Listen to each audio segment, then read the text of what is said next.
bunuh diri berapa kali dalam pernikahan gitu, bunuh ego berapa kali supaya pernikahan ini bisa jadi baik. Tapi kan hanya orang yang dewasa yang bisa melakukan itu. Apa-apa bilang, suami kamu, istri kamu tidak bisa baca pikiran kamu. Jangan disuruh jadi cenayang yang harusnya kamu tahu dong dia mikirnya apa gitu. Nggak bisa, jadi harus belajar apa-apa bilang aja. Kadang-kadang tuh kita pusing tuh kusut karena kita pikirin sendiri dan kita bermain dengan pikiran kita yang memperparah keadaan kadang-kadang. Padahal sebenarnya nggak seburuk itu. Dia udah mulai, mami di rumah aja dong gitu, mami di rumah aja temenin Daven main gitu-gitu loh. Jadi aku tuh sedih gitu. Jadi jangan lupa dicek kalau yang mau menikah ya. Serius. Iya, serius. Betul. Karena nggak ada siapa sih yang kepikiran nanya begitu. Betul. Ternyata itu penting banget buat ditanya. Oke, ada beberapa nih apa yang saya tanyakan yang menarik dari sharingnya Maya tadi. Yang pertama, yang pertama adalah tentang pelajaran pranikahnya tadi. Oke, jadi kan Maya bilang bahwa wah setelah itu banyak banget nih cara berpikir yang berbeda, banyak banget hal-hal yang mungkin dulunya saya pikir begini tapi ternyata berbeda gitu. Apa yang paling paling mengubah yang mungkin selama bertahun-tahun dulu Maya selalu berpikir harusnya seperti ini, saya pikir wanita seperti ini, saya harus menjadi istri seperti ini, tapi ternyata berbeda gitu. Itu yang tadi yang dulu aku pikir untuk pernikahan berhasil itu laki-lakinya harus kaya, perempuannya harus cantik dan langsing. Padahal itu sama sekali nggak nolong kamu apa-apa. Ya enak dilihat dikit, lebih enak dikit hidupnya, tapi nggak menjamin keberhasilan pernikahan itu sendiri. Pernikahannya cuma bisa berhasil kalau dua-duanya mau sama-sama dewasa. Karena pasti akan banyak perbedaan kan. Pasti ada banyak yang gak sama nih. Kita maunya apa, saya maunya apa, kamu maunya apa. Butuh kedewasaan tingkat dewa. Untuk ninggalin ego kita yang kita maunya apa itu. Kalau itu tidak baik untuk pernikahannya ke depannya, berarti ego itu harus dibunuh. Bunuh diri berapa kali dalam pernikahan gitu. Bunuh ego berapa kali supaya pernikahan ini bisa jadi baik. Tapi kan hanya orang yang dewasa yang bisa melakukannya. Bukan yang kurus, bukan yang langsing, bukan yang cantik, bukan yang kaya. Yang dewasa. Yang dewasa. Tanpa kedewasaan ya udah, gue maunya ini, gue gak mau tahu gue maunya ini. Kalau misalkan kalau dalam pernikahan gitu, kan kita satu tim. Nggak bisa kalau kita satu tim, kalau kamu kalah, saya kalah. Kalau saya menang, kamu menang. Nggak bisa kamu kalah, saya menang.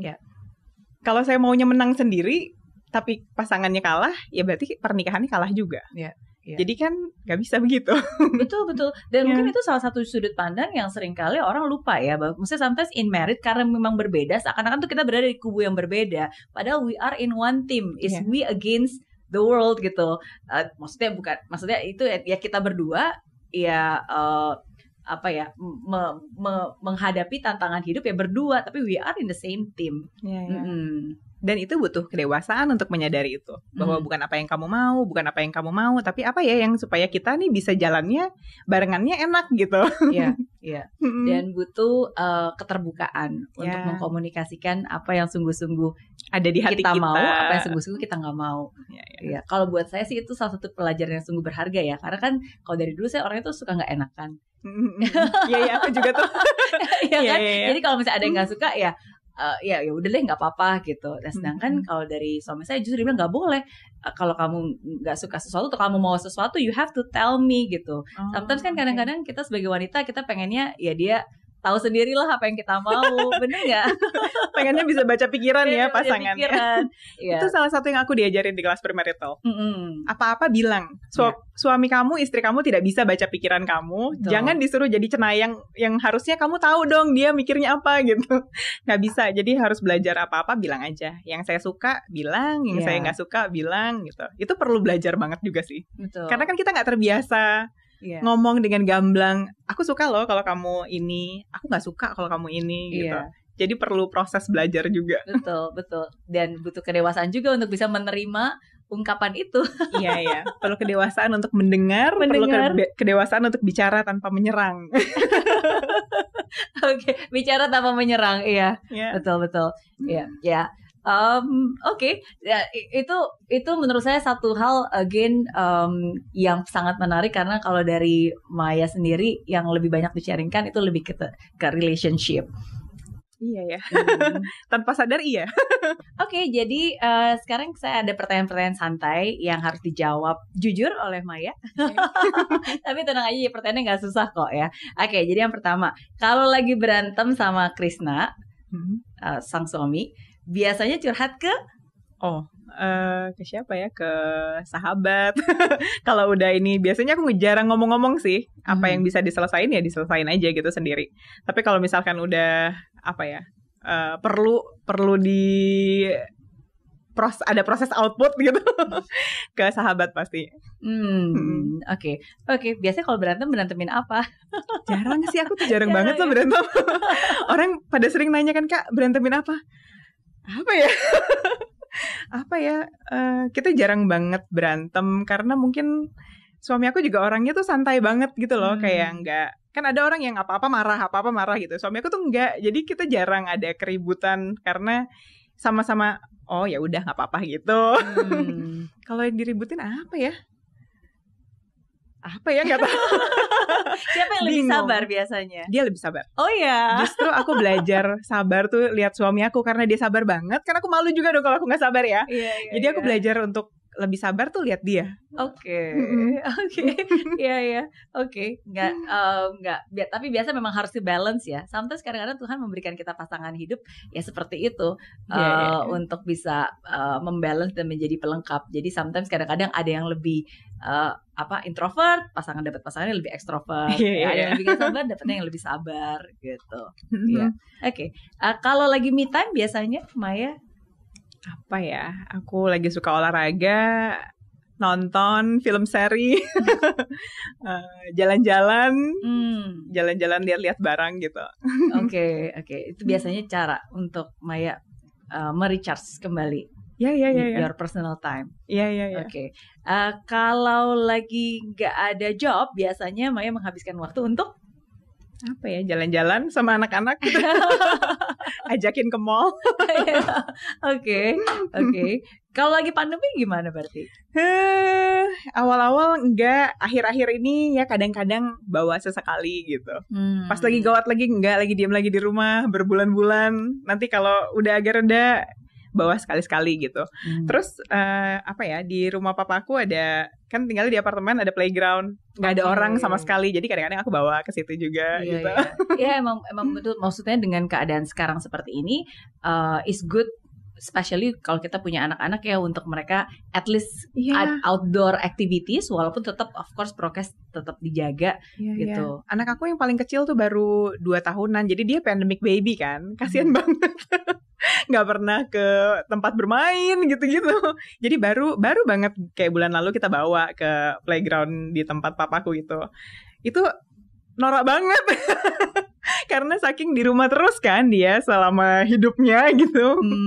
Beda sama kakak-kakaknya yang udah sempat hidup normal dulu baru kena pandemi gitu. Jadi ya emang perlu keseimbangan sih. Anak-anak perlu banget. Iya. Dan bukan cuma anaknya, untuk ibunya juga sebenarnya. Kalau ibunya perlu banget juga. Oke. How do you recharge yourself? Biasanya kalau lagi demotivated tuh gimana sih cara seorang Maya mengembalikan kembali semangatnya? Apa ya, kalau misalkan lagi down atau kalau lagi kayaknya negatif nih, kayak pikiran udah mulai udah ngaco-ngaco nih ya, udah ngadi-ngadi nih gitu. Aku nonton podcast, dengerin nonton YouTube-nya sebenarnya YouTube khotbah gitu. Ya, dengerin itu jadi kan dapat sudut pandang yang baru, dapat pembelajaran yang baru, itu bantu aku sih lebih chill gitu. Kadang-kadang tuh kita pusing tuh kusut karena kita pikirin sendiri dan kita bermain dengan pikiran kita yang memperparah keadaan kadang-kadang. Padahal sebenarnya nggak seburuk itu. Tapi kalau misalkan kita denger pandangan baru, sudut pandang baru, kita jadi bisa lihat ngapain gue mikirnya sampai segitu banget, padahal nggak gitu-gitu banget gitu.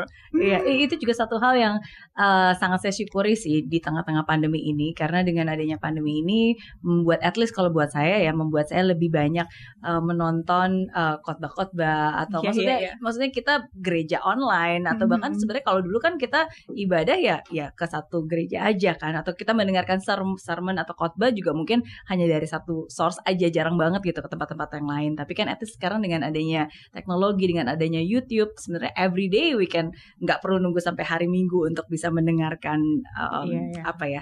khotbah seperti itu kan. Bahkan konten aja banyak banget sekarang kan, lagi scroll kok tiba-tiba masuknya agak ada khotbahnya juga nih.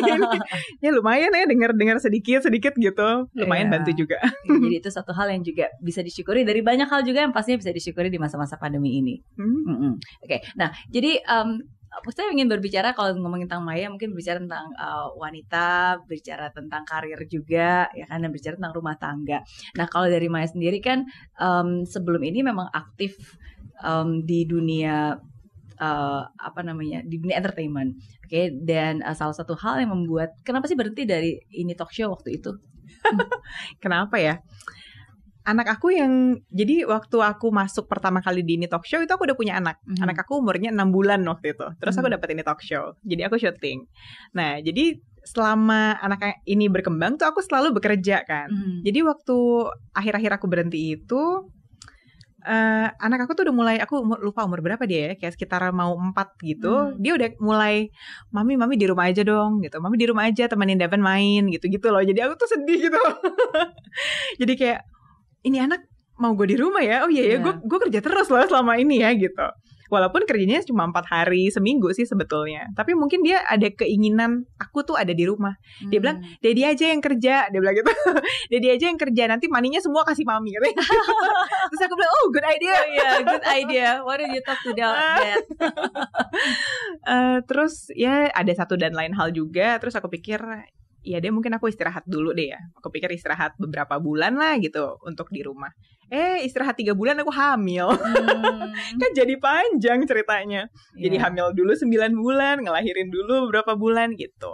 Jadi kayak berhenti gitu kesannya. Sebenarnya sih gak berhenti, istirahat tapi hamil. Jadi lama. Kangen gak untuk kembali ke dunia entertainment, jadi artis, bawa acara? Kangen sih sebenarnya. Pada akhirnya aku sempat balik lagi sebelum pandemi. Abis itu pandemi, terus programnya udahan, ya udah gitu. Kangen sih, kangen banget. Menurut aku pekerjaan itu sangat menyenangkan. Dan mungkin aku tipenya nggak bisa diem di rumah 24 jam gitu, nggak bisa. Aku tuh tipenya seneng kerja. Kayak aku ngerasa lebih hidup sambil aku kerja. Kalau misalkan dilihat dari sekolah ya, aku nggak bisa cuma sekolah doang, itu membosankan buat aku. Aku sangat menikmati tuh sekolah sambil syuting. Aku kayak happy and fulfilled gitu, ngejalanin tuh 2 peran sekaligus gitu, bukan cuma 1 gitu. Mungkin orang beda-beda kali ya. No, ya memang sometimes kadang-kadang ya yang paling penting ya kita tahu what makes us happy, what makes us fulfilled gitu. Karena kan definisi, ya setiap orang punya panggilan dan juga talenta yang berbeda-beda. Iya, mungkin kan ada orang yang, gue dari kecil gue udah tahu, gue udah gede gue mau jadi ibu rumah tangga, full time gue gak mau kerja gitu. Ada gitu, tapi aku kebetulan seneng kerja gitu orangnya. Jadi pas aku seneng tuh sekolah sambil syuting gitu. Jadi ibu rumah tangga sambil kerja, punya karir juga gitu. Buat aku tuh kayak ini baru hidup gitu. Iya. Ya, that's true. Sebenarnya kita agak mirip ya, karena dulu tuh saya selalu berpikir bahwa ya udah pengen jadi ibu rumah tangga aja, karena kan mama tuh dulu awalnya mama tuh wanita karir, tapi begitu melahirkan akhirnya dia berhenti dari pekerjaannya dan full time gitu untuk membesarkan aku dan kedua adik aku gitu. Dan begitu aku lulus kuliah tuh mama selalu bilang, udah kamu pokoknya kamu jadi ibu rumah tangga aja lah gitu kan, ngurusin anak gitu kan. Ya tapi kan saya ngerasa kayak bukan saya banget gitu. Ya kan, gak bisa diem juga ya. Iya, terus akhirnya karena memang waktu itu kita lagi bikin bisnis berdua sama husband, ya udah kita kan fokus ke bisnis dulu. Nah terus setelah 4 tahun bisnisnya sudah beres, baru punya anak gitu kan, diberkati Tuhan dengan anak. Nah jadi pas lagi punya anak itu, aku berpikir ya udah kalau gitu aku coba deh jadi ibu rumah tangga. Jadi ibu rumah tangga gitu kan, ngurusin just fokus with my kids alone gitu. Ya tapi at the end of the day saya nggak ngerasa fulfilled gitu. Maksudnya apa ya? Ada sesuatu yang missing gitu. Dan justru saya merasa saya lebih hidup, saya merasa saya lebih happy, saya merasa saya lebih me ketika saya punya kesibukan lain. Iya, sama. Ya, walaupun prioritasnya tetap anak dan keluarga ya, tapi there must be something yang harus saya bisa buat untuk bisa berkarya. Maksudnya harus ada hal lain juga gitu. Ya, dan disitulah akhirnya saya berpikir ya at the end of the day sebenarnya yang paling penting ya what makes you happy, what makes you fulfilled, dan yang paling penting adalah bagaimana kesepakatan kita dengan suami. Ya. Yang paling penting suami kita approve sama Betul. apa yang kita mau kerjain. Orang lain ya komentar aja nggak usah dipikirin lah ya. Nggak ada hubungannya sama pernikahan kita gitu. Karena nomor satu pernikahannya baik, berarti suami harus approve kan. Betul. Kalau suami udah approve, semuanya baik-baik aja, ya masalahnya di mana? Iya, setuju. Yang paling penting pokoknya kalau ini adalah yang kita kesepakati sama suami setuju, dan ini juga yang suami mau, sama-sama mau, ya udah just go for it. Iya. Dan itu juga salah satu yang paling Maya syukuri, memiliki seorang suami yang selalu memberikan support dalam karirnya Maya. Yes. Karena setelah aku ngejalanin pernikahan ini dan aku lihat banyak orang, ternyata nggak semua suami begitu ya. Ternyata memang orang itu berbeda-beda. Sama kayak suami sama istri, harapan akan istri juga beda-beda. Ada yang suami maunya istri di rumah, ada yang mau istrinya itu nggak boleh kerja sama sekali gitu. Ada yang boleh, ada yang mendukung gitu. Jadi memang berbeda-beda. Jadi jangan lupa dicek kalau yang mau menikah ya. Serius. Iya, serius. Karena nggak ada siapa sih yang kepikiran nanya begitu. Betul. Ternyata itu penting banget buat ditanya. Harus tanya di awal sebelum nikah. Sebelum menikah, tanya ke pasangan kamu, ekspektasi kamu terhadap pasangan itu apa. Iya. Fungsi dan peran si suami atau si istri ini dalam setelah menikah itu bagaimana? Misalnya, buat aku istri itu biasanya berkaca ke ibunya sendiri ya. Misalnya kalau mamanya ibu rumah tangga, dia akan pikir istri itu diam di rumah. Misalnya bangun jam 5 pagi ke pasar, nyiapin makanan, bersih-bersih gitu dan lain sebagainya. Tapi kalau yang ibunya wanita karir, bangun pagi jam 7 hilang, ibunya ke kantor gitu. Kan beda banget. Atau mungkin yang ibunya sosialita, bangunnya siang, kerjanya arisan. Jadi alangkah pingsannya kalau yang anaknya si sosialita ini perempuan menikah sama laki-laki yang mamanya bangun jam 5 pagi pergi ke pasar. Oh iya, betul. Kan sangat beda banget. Sementara semua orang berpikir istri itu seperti ibunya. Well, ibunya orang tuh beda-beda modelnya gitu. Iya, setuju. Iya. Setuju. Itu jadi harus diomongin kayak, menurut kamu istri itu seperti apa? Bekerjakah? Tidak bekerjakah? Diam di rumah aja kah? Kayak apa gitu. Kalau diomongin kan jadi tahu, dia maunya gue diam di rumah, gue kerja lagi modelnya ya. Kayaknya nggak cocok nih kalau begini. Iya dong. Tapi saya maunya kerja gitu. Atau tapi saya maunya diam di rumah. Jadi gimana nih solusinya? Karena kalau nggak ada solusinya, artinya mungkin kita bukan orang yang tepat untuk berpartner dalam kehidupan ini gitu di masa depan. Iya. Jadi jangan ngomong yang gampang-gampang aja. Nanti mau makan di mana? Kita mau nonton film apa? Gitu kan. Tapi harus benar-benar bertanya pertanyaan yang mungkin agak awkward atau agak susah untuk dijawab. Tapi ya lebih baik susah-susah dijawab saat itu kan, untuk kita bisa tahu ke depannya seperti apa. Iya. Lebih lihat orang-orang yang udah menikah di sekitar kita juga, ada masalah apa sih yang jadi masalah biasanya gitu.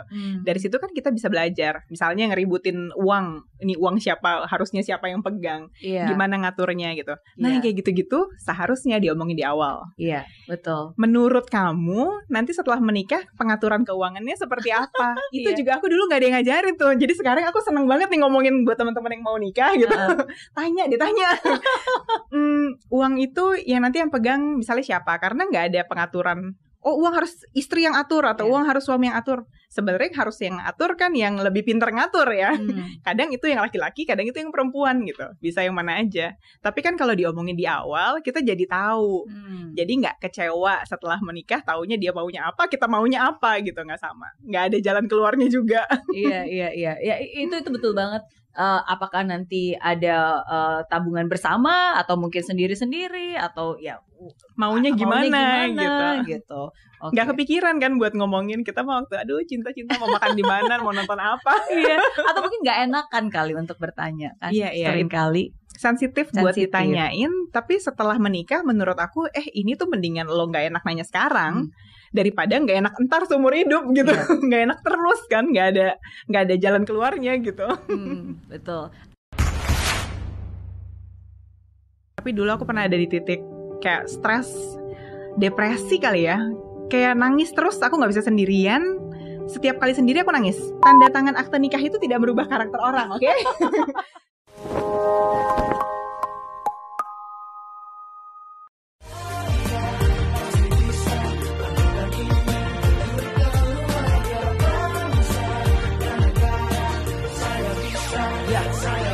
Laksana bumi tak tanpa hujan, hidup tanpa tujuan, kering dan mati tanpa hijaunya tumbuhan. Demikian kalau mimpi tak kunjung terjadi.